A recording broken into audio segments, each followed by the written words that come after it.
Hey everybody, I hope and pray that you're doing well today as we come to our word from the word. And today that word is comparison. Comparison. Now I can cut to the chase right now.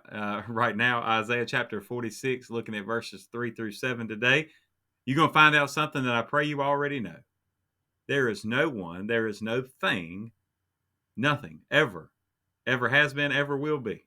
There is nothing that can compare to God, the one true God. Nothing. That's it. Now, I know you say, okay, well, that's it for the day. But let's look at exactly what Isaiah is saying here, and or what God is saying through the prophet Isaiah. Isaiah chapter 46, verses 3 through 7 today. He says, "Listen to me, O house of Jacob, and all the remnant of the house of Israel, who have been upheld by me from birth, who have been carried from the womb, even to your old age. I am He, and even to gray hairs I will carry you. I have made, and I will bear. Even I will carry and will deliver you. To whom will you liken me, and make me equal, and compare me, that we should be alike? They lavish gold out of the bag, and weigh silver on the scales. They hire a goldsmith, and he makes it a god. They prostrate themselves. Yes, they worship. They bear it on their shoulder. They carry it and set it in its place, and it stands. From its place it shall not move. Though one cries out to it, yet it cannot answer, nor save him out of his trouble." Now, one commentator, Dyer, he said this. He said, "There are two kinds of gods in this world: the kind that you carry and the kind that carry you."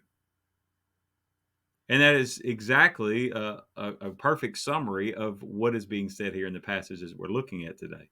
And I encourage you, as always, to read these whole chapters because uh, God is dealing with a lot and sometimes kind of changes the subject a little bit. And I'm just picking out part of it. So I encourage you as we go through Isaiah and continue this week from Isaiah 46 through Isaiah 50 to read the chapters in their entirety.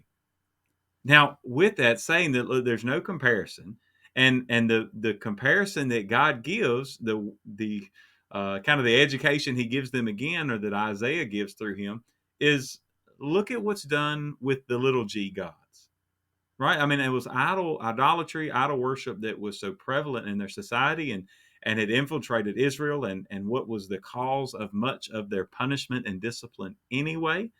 And we've talked about that in previous weeks as well. But he's saying, look, there's two different types.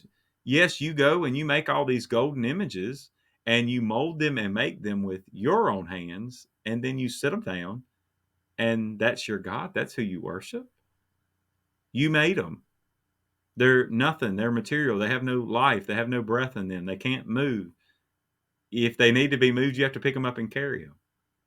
Right? This is the same thing as us um, putting our trust and faith in material possessions, in homes, in cars, and in jobs, in family, in all these things. They cannot save us. You can say that they're sitting there listening to us, but they cannot do anything. And that's where you get the comparison between a God that carries you or a God that you have to carry. What God is telling Israel, and He's saying, look, you look back over your history, He says, I have carried you and I will continue to carry you. You know, a lot of times in life, right, we take care of our kids, and then we're expecting that there's a time where they won't need us to carry them anymore. And then when we get old enough, then we're going to need them to return the favor and carry us. That never happens with God.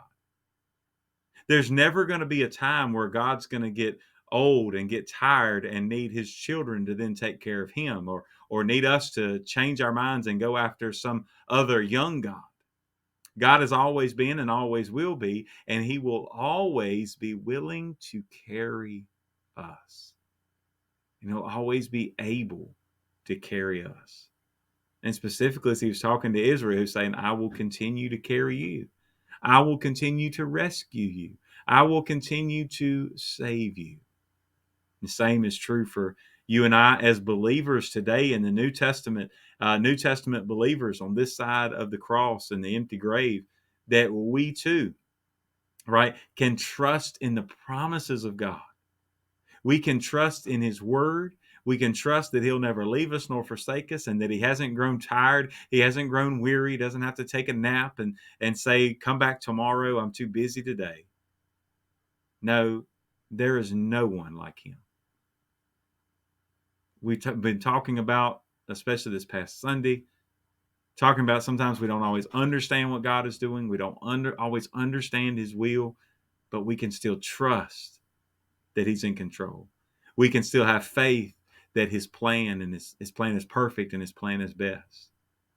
Whereas these little g gods, as we'll even see as we go on this week, we can't even begin to compare them.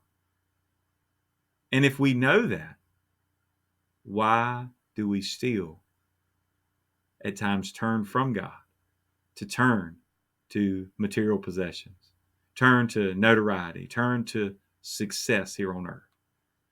They can't save us. They can't help us. If anything, they make matters worse. Today, if we know there's no comparison, let's trust in God and God alone. God bless you, and I pray you have a great, great day.